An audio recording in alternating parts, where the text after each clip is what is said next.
আমি শ্যামল কান্তি রিয়া। আজ আমি প্রভাত ভ্রমণে এসে একটি কবিতা লিখেছিলাম।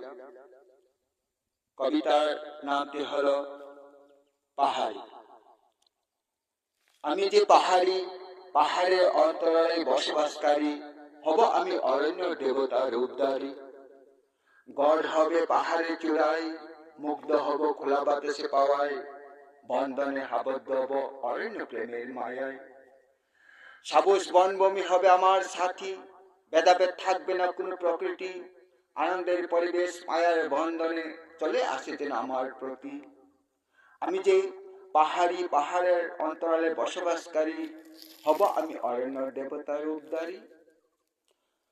গড় হবে আমার তঙ্গর, চোখের নিশারায় ছড়া থাকবে নজর, মুক্ত বাতাসে অরণ্যের সুগন্ধে থাকবে ভরপুর গৃহনন্দে।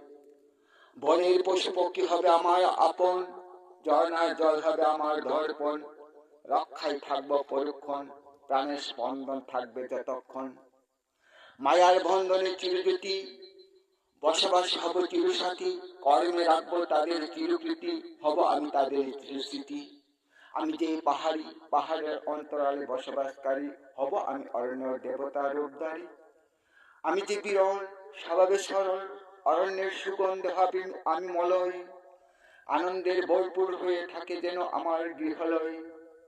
পাথরের সংঘর্ষে সৃষ্টি অগ্নিশিখায়, রন্ধন ছেড়ে নেহি বাছের চুঙ্গায়, খাদ্য খাই আমি পাতায়, হাসি খুশি মুখে দিন কাটাই। স্নান করি আমি ঝর্ণা জলের এক এক ফুটায়। আমি যে পাহাড়ি, পাহাড়ের অন্তরালে বসবাসকারী, হব আমি অরণ্যের দেবতার রূপধারী। ধন্যবাদ।